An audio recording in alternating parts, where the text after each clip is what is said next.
ओम शांति। 18 जनवरी 1987 की अव्यक्त वाणी में अव्यक्त बाप दादा ने बताया है कर्मातीत स्थिति की निशानियाँ। कर्मातीत स्थिति की निशानियाँ। बंधन मुक्त बनाने वाले स्नेह के सागर बाप दादा निमित्त गीता पाठशालाओं के सेवाधारी बच्चों के सम्मुख बोले। आज अव्यक्त बाप दादा अपने अव्यक्त स्थिति भव के वरदानी बच्चों व अव्यक्त फरिश्तों से मिलने आए हैं। यह अव्यक्त मिलन इस सारे कल्प में अब एक ही बार संगम पर होता है। सतयुग में भी देव मिलन होगा, लेकिन फरिश्तों का मिलन अव्यक्त मिलन, बाबा ने कहा, लेकिन फरिश्तों का मिलन अव्यक्त मिलन इस समय ही होता है। निराकार बाप भी अव्यक्त ब्रह्मा बाप के द्वारा मिलन मनाते हैं। निराकार को भी यह फरिश्तों की महफिल अति प्रिय लगती है, इसलिए अपना धाम छोड़ आकारी व साकारी दुनिया में मिलन मनाने आए हैं। फरिश्ते बच्चों के स्नेह की आकर्षण से बाप को भी रूप बदल वेश बदल बच्चों के संसार में आना ही पड़ता है।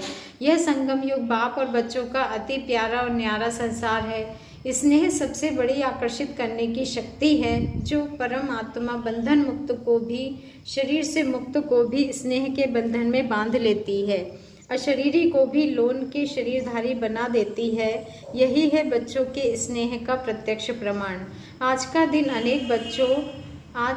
अनेक चारों ओर के बच्चों के स्नेह की धाराएं स्नेह के सागर में समाने का दिन है। बच्चे कहते हैं बाप दादा से मिलने आए हैं, बच्चे मिलने आए हैं, वह बच्चों से बाप मिलने आए हैं, या दोनों ही मधुबन में मिलने आए हैं। बच्चे स्नेह के सागर में नहाने आए हैं, लेकिन बाप हजारों गंगाओं में नहाने आते हैं, इसलिए गंगा सागर का मेला विचित्र मेला है। स्नेह के सागर में सागर समान बन जाते हैं। आज के दिन को बाप समान बनने का स्मृति अर्थात समर्थि दिवस कहते हैं। क्यों? आज का दिन ब्रह्मा बाप के संपन्न और संपूर्ण बाप समान बनने का यादगार दिवस है। बाबा कहते हैं ब्रह्मा बाप सो बाप, क्योंकि ब्रह्मा बच्चा भी है, बाप भी है। आज के दिन ब्रह्मा ने बच्चे के रूप में सपूत बच्चा बनने का सबूत दिया, स्नेह के स्वरूप का समान बनने का सबूत दिया, अति प्यारे और अति न्यारेपन का सबूत दिया। बाप समान कर्मातीत अर्थात कर्म के बंधन से मुक्त न्यारा बनने का सबूत दिया। सारे कल्प के कर्मों के हिसाब, बाबा ने कहा, सारे कल्प के कर्मों के हिसाब किताब से मुक्त होने का सबूत दिया। सिवाय सेवा के स्नेह के और कोई बंधन नहीं। सेवा में भी सेवा के बंधन में बंधने वाले सेवाधारी नहीं, क्योंकि सेवा में कोई बंधन युक्त बन सेवा करते और कोई बंधन मुक्त बन सेवा करते। सेवाधारी ब्रह्मा बाप भी है, लेकिन सेवा द्वारा हद की रॉयल इच्छाएं सेवा में भी हिसाब किताब के बंधन में बांधती है। लेकिन सच्चे सेवाधारी इस हिसाब किताब से भी मुक्त हैं। इसी को ही कर्मातीत स्थिति कहा जाता है। जैसे देह का बंधन, देह के संबंध का बंधन, ऐसे सेवा में स्वार्थ, यह भी बंधन कर्मातीत बनने में विघ्न डालता है। बाबा कहते हैं कर्मातीत बनना अर्थात इस रॉयल हिसाब किताब से भी मुक्त, कर्मातीत अर्थात इस रॉयल हिसाब किताब से भी मुक्त। मेजोरिटी निमित्त गीता पाठशालाओं के सेवाधारी आए हैं, न तो सेवा अर्थात औरों को भी मुक्त बनाना। औरों को मुक्त बनाते, स्वयं को बंधन में बांध तो नहीं देते। नष्ट मोह बनने के बजाय लौकिक बच्चों आदि सबसे मोह त्याग कर स्टूडेंट से मोह तो नहीं करते। यह बहुत अच्छा है, बहुत अच्छा है, अच्छा अच्छा समझते। मेरेपन की इच्छा के बंधन में तो नहीं बन जाते। सोने की जंजीरें तो अच्छी नहीं लगती है ना। तो आज का दिन हद के मेरे से मुक्त होने का अर्थात कर्मातीत होने का अव्यक्त दिवस मनाओ। इसी को ही स्नेह का सबूत कहा जाता है। कर्मातीत बनना यह लक्ष्य तो सबका अच्छा है। अब चेक करो कहाँ तक कर्मों के बंधन से न्यारे बने हो। पहली बात, लौकिक और अलौकिक कर्म और संबंध दोनों में व्यर्थ भाव से मुक्त। दूसरी बात, पिछले जन्मों के कर्मों के हिसाब किताब व वर्तमान पुरुषार्थ के कमजोरी के कारण किसी भी व्यर्थ स्वभाव संस्कार के वश होने से मुक्त बने हैं। कभी भी कोई कमजोर स्वभाव संस्कार व पिछला स्वभाव संस्कार वशीभूत बनाता है तो बंधन युक्त है, बंधन मुक्त नहीं। ऐसे नहीं सोचना कि चाहते नहीं है लेकिन स्वभाव व संस्कार करा देते हैं। यह भी निशानी बंधन मुक्त की नहीं, लेकिन बंधन युक्त की है। और बात, कोई भी सेवा की, संगठन की, प्रकृति की परिस्थिति स्वस्थिति को व श्रेष्ठ स्थिति को डगमग करती है, यह भी बंधन मुक्त स्थिति नहीं है। इस बंधन से भी मुक्त। और तीसरी बात, पुरानी दुनिया में पुराने अंतिम शरीर में किसी भी प्रकार की व्याधि अपनी श्रेष्ठ स्थिति को हलचल में लाए, इससे भी मुक्त। एक है व्याधि आना, एक है व्याधि हिलाना। तो बाबा कहते हैं तो आना यह भावी है, एक है व्याधि आना और एक है व्याधि हिलाना।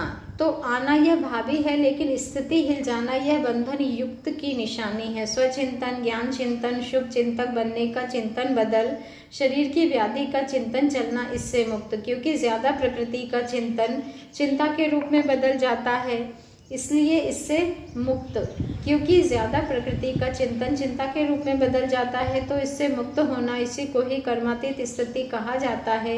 इन सभी बंधनों को छोड़ना यही कर्मातीत स्थिति की निशानी है। ब्रह्मा बाप ने इन सभी बंधनों से मुक्त हो कर्मातीत स्थिति को प्राप्त किया। तो आज का दिवस ब्रह्मा बाप समान कर्मातीत बनने का दिवस है।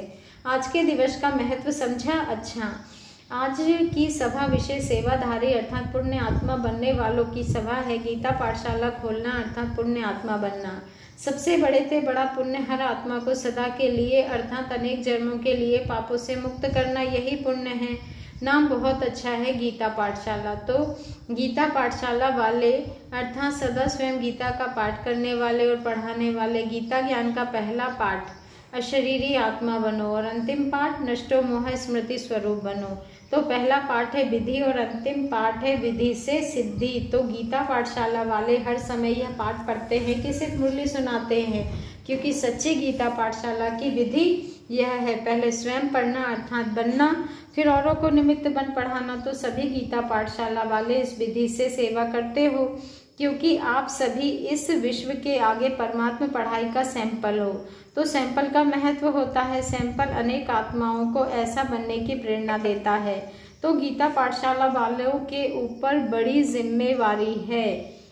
अगर जरा भी सैंपल बनने में कमी दिखाई तो अनेक आत्माओं के भाग्य बनाने के बजाय भाग्य बनाने से वंचित करने के निमित्त भी बन जाएंगे।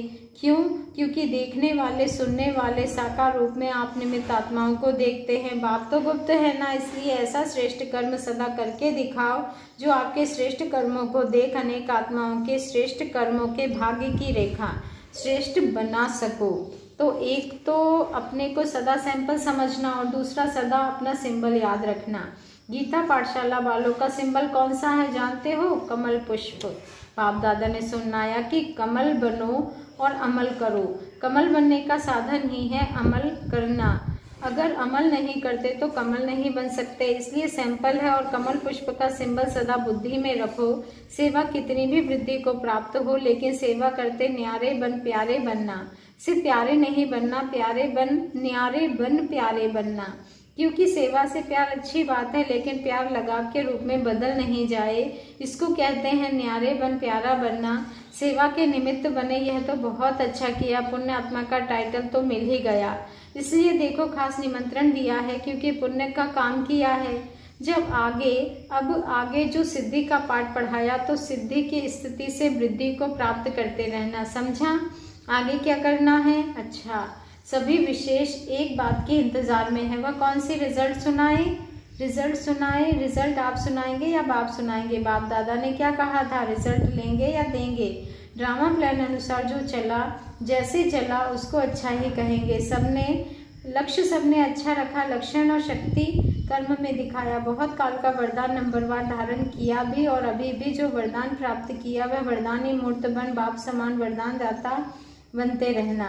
अभी बाप दादा क्या चाहते हैं? वरदान तो मिला, अब इस वर्ष बहुत काल बंधन मुक्त अर्थात बाप समान कर्मातीत स्थिति का विशेष अभ्यास करते दुनिया को न्यारा और प्यारेपन का अनुभव कराओ। कभी कभी अनुभव करना। अभी इस विधि को बदल बहुत काल के अनुभूतियों का प्रत्यक्ष, बहुत काल अचल अडोल निर्विघ्न निर्बंधन निर्विकल्प निर्विकर्म अर्थात निराकारी निर्विकारी निरहंकारी, इसी स्थिति को दुनिया के आगे प्रत्यक्ष रूप में लाओ। इसको कहते हैं बाप समान बनना। समझा? रिजल्ट में पहले स्वयं से स्वयं संतुष्ट। बाबा ने कहा रिजल्ट में पहले स्वयं से स्वयं संतुष्ट वह कितने रहे, क्योंकि एक है स्वयं की संतुष्टता, दूसरी है ब्राह्मण परिवार की संतुष्टता, तीसरी है बाप की संतुष्टता। तीनों की रिजल्ट में अभी और मार्क्स लेनी है तो संतुष्ट बनो, संतुष्ट करो। बाप की संतुष्ट मणि बन सदा चमकते रहो। बाप दादा बच्चों का रिकॉर्ड रखते हैं, इसलिए गुप्त रिकॉर्ड बताते हैं। होवनहार हैं, इसीलिए बाप सदा संपन्नता की स्टेज देखते हैं। अच्छा, सभी संतुष्ट मणियाँ होना, वृद्धि को देख करके खुश रहो। आप सब तो इंतजार में हो कि आबू रोड तक क्यों लगे, तो अभी तो सिर्फ हॉल भरा है, फिर क्या करेंगे, फिर सोएंगे या अखंड योग करेंगे, यह भी होना है, इसलिए थोड़े में ही राजी रहो। 3 पैर के बजाय 1 पैर पृथ्वी भी मिले तो भी राजी रहो। पहले ऐसा होता था यह नहीं सोचो, परिवार के वृद्धि की खुशी मनाओ। आकाश और पृथ्वी तो घुटने वाले नहीं है ना, पहाड़ तो बहुत है, यह भी होना चाहिए, यह भी मिलना चाहिए, यह बड़ी बात बता देते हो। यह दादियाँ भी सोच में पड़ जाती हैं, क्या करे कैसे करे। ऐसे भी दिन आएंगे जो दिन में धूप में सो जाएंगे, रात में जागेंगे। वो लोग आग जलाकर आसपास बैठ जाते हैं गर्म होकर के, आप योग की अग्नि जला के बैठ जाएंगे। पसंद है ना, या खटिया चाहिए, बैठने के लिए कुर्सी चाहिए, या पहाड़ की पीठ कुर्सी बना देना। जब तक साधन है तो सुख लो, नहीं है तो पहाड़ी को कुर्सी बनाना, पीठ को आराम चाहिए ना, और तो कुछ नहीं। 5000 आएंगे तो कुर्सियाँ तो उठानी पड़ेगी ना, और जब क्यों लगेगी तो खटिया भी छोड़नी पड़ेगी। एवर रेडी रहना, अगर खटिया मिले तो भी हाँ जी, धरनी मिले तो भी हाँ जी। ऐसे शुरू में बहुत अभ्यास कराए, 15-15 दिन तक दवा खाना बंद रहता। दमा के पेशेंट को ढोडा, बाजरे की रोटी और लस्सी पिलाते थे, पीते थे, लेकिन बीमार नहीं हुए, सब तंदुरुस्त हो गए। तो यह शुरू में अभ्यास करके दिखाया है, तो अंत में भी होगा ना। नहीं तो सोचो, दमा का पेशेंट और उसको लस्सी दो तो पहले ही घबरा जाएगा, लेकिन दुआ के साथ दवा साथ में होती है, इसलिए मनोरंजन हो जाता है। पेपर नहीं लगता है, मुश्किल नहीं लगता, त्याग नहीं, एक्सकर्शन, आमोद प्रमोद, मनोरंजन हो जाती है। तो सभी तैयार होना, या प्रबंध करने वाले के पास टीचर्स लिस्ट ले जाएंगी, इसीलिए नहीं बुलाते हैं ना। समय आने पर यह सब साधन से भी परे, बाबा कहते हैं समय आने पर यह सब साधन से भी परे साधना के सिद्धि रूप में अनुभव करेंगे। रूहानी मिलिट्री सेना भी होना, मिलिट्री का पार्ट भी तो बजाना है। अभी तो स्नेही परिवार है, घर है, यह भी अनुभव कर रहे हो, लेकिन समय पर रूहानी मिलिट्री बन जो समय आया उसको उसी स्नेह से पार करना, यह भी मिलिट्री की विशेषता है। अच्छा, गुजरात को यह विशेष वरदान है जो एवर रेडी रहते हैं, बहाना नहीं देते हैं, क्या करें कैसे आए, रिजर्वेशन नहीं मिलती है, रिजर्वेशन नहीं मिलती, पहुंच जाते हैं नज़दीक का। बाबा कहते हैं नज़दीक का फायदा है। गुजरात को आज्ञाकारी बनने का विशेष आशीर्वाद है, क्योंकि सेवा में भी हाँ जी करते हैं ना। मेहनत की सेवा सदा गुजरात को देते हैं ना। रोटी की सेवा कौन करता है, स्थान देने की, भागदौड़ करने की सेवा गुजरात को करना है। बाप दादा सब देखता है, ऐसे नहीं बाप दादा को पता नहीं पड़ता। मेहनत करने वालों को विशेष महबूब की मोहब्बत प्राप्त होती है, मेहनत करने वालों को विशेष महबूब की मोहब्बत प्राप्त होती है। नज़दीक का भाग्य है, और भाग्य को आगे बढ़ाने का तरीका अच्छा रखते हैं। भाग्य को बढ़ाना सबको नहीं आता है, कोई को भाग्य प्राप्त होता है लेकिन उतने तक ही रहता है, बढ़ाना नहीं आता। लेकिन गुजरात को भाग्य है और बढ़ाना भी आता है, इसलिए अपना भाग्य सदा बढ़ा रहे हो। यह देख बाप दादा भी खुश हैं, तो बाप की विशेष आशीर्वाद, यह भी एक भाग्य की निशानी है, समझा। जो भी चारों ओर के स्नेही बच्चे पहुँचे हैं, बाप दादा भी उन सभी देश विदेश दोनों के स्नेही बच्चों को स्नेह का रिटर्न, सदा अविनाशी स्नेही भव का वरदान दे रहे हैं। स्नेह में जैसे दूर दूर से दौड़कर पहुँचो है, ऐसे ही जैसे स्कूल में दौड़ लगाई, समीप पहुँचे, सम्मुख पहुँचे, ऐसे पुरुषार्थ में भी विशेष उड़ती कला द्वारा बाप समान बनना, अर्थात सदा बाप के समीप रहना। जैसे यहाँ सामने पहुँचे हो, वैसे सदा उड़ती कला द्वारा बाप के समान समीप ही रहना। समझा क्या करना है? यह स्नेह, दिल का स्नेह दिलाराम बाप के पास आपके पहुँचने से पहले ही पहुँच जाता है, चाहे सम्मुख हो, चाहे आज के दिन देश विदेश में शरीर से दूर है, लेकिन दूर होते हुए भी सभी बच्चे समीप से समीप दिल तक नशीन है। तो सबसे समीप का स्थान है दिल। तो विदेश और देश में नहीं बैठे हैं, लेकिन दिल तख्त पर बैठे हैं, तो समीप हो गए ना। सभी बच्चों की यादगार उलाहने, मीठी मीठी रूह रूहाने, सौगातें सब आपके पास पहुंच गई। बाप दादा भी स्नेही बच्चों को सदा मेहनत से मुक्त हो, मोहब्बत में मगन रहो यह वरदान दे रहे हैं, तो सभी को रिटर्न मिल गया ना। अच्छा, मधुबन निवासी तो सदा ही भाग्य की महिमा गाते ही रहते हैं और भी भाग्य की महिमा गाते और स्वयं भी अपने भाग्य की महिमा के गीत गाते रहते। मधुबन निवासी अर्थात सदा मधुरता द्वारा बाप के समीपता का साक्षात्कार कराने वाले, संकल्प में भी मधुरता, बोल में भी मधुरता, कर्म में भी मधुरता, यही बाप की समीपता है। इसलिए बाप भी रोज क्या कहते हैं और बच्चे भी रिस्पॉन्ड रोज क्या करते हैं जानते हो। बाप भी कहते हैं मीठे मीठे बच्चों और बच्चे भी रिस्पॉन्ड करते हैं मीठे मीठे बाप। तो यह रोज का मधुरता का बोल मधुर बना देता है। तो सदा मधुरता को प्रत्यक्ष करने वाले मधुबन निवासी श्रेष्ठ आत्मा है। मधुरता ही महानता है। जिसमें मधुरता नहीं तो महानता नहीं होती, महानता अनुभव नहीं होती। फिर कभी सुनाएंगे कि संकल्प की मधुरता क्या है, समझा। अब तो सबसे मिल लिए। अच्छा, इसको ही कहते हैं अलौकिक मिलन। सर्व स्नेही आत्माओं को, सदा समीप रहने वाली आत्माओं को, सदा बंधन मुक्त कर्मातीत स्थिति में बहुत काल अनुभव करने वाली विशेष आत्माओं को, सर्व दिल तख्त नशीन संतुष्ट मणियों को बाप दादा का अव्यक्त स्थिति भव के वरदान, साथ याद, प्यार और गुड नाइट और गुड मॉर्निंग। और रूहानी बाप दादा को हम रूहानी बच्चों की दिल से याद, प्यार, गुड नाइट और गुड मॉर्निंग। दादियों से अव्यक्त बाप दादा की मुलाकात। जैसे वृक्ष के पके हुए फल जो होते हैं उनका बहुत महत्व होता है। जो वृक्ष के पके हुए होते हैं उनको अलग पकाना नहीं पड़ता, तो वह हुए वृक्ष के पके हुए और आप सभी हो वृक्षपति द्वारा पके हुए फल। जैसे वृक्ष के पके हुए फल का महत्व है, वैसे वृक्षपति द्वारा पके हुए फलों का भी महत्व होता है। उसी नज़र से सभी आप सबको देखते हैं, क्योंकि बाप के और ब्रह्मा बाप के साथ साथ आपका भी जन्म हुआ ना। तो एक ही राशि हो गई ना, राशि का प्रभाव होता है ना, जन्मदिन का राशि पर प्रभाव होता है। तो ब्रह्मा बाप के साथ साथ जन्म हुआ, ब्रह्मा बाप के साथ सेवा के आरंभ में निमित्त बने। अभी ब्रह्मा बाप समान कर्मातीत बनने के लिए एवर रेडी है। बाप तो बच्चों को देख खुश होते हैं, मेरे योग्य बच्चे योगी भी हैं, इसलिए खुशी विशेष है। बाप दादा ने दादी जी को फूल दिया, इसमें आप कौन सा पत्ता हो, सब पत्ते मिल करके एक हो गए ना। ऐसे ही समीप रहने वाले सभी पत्ते बूर के साथ रहते हैं।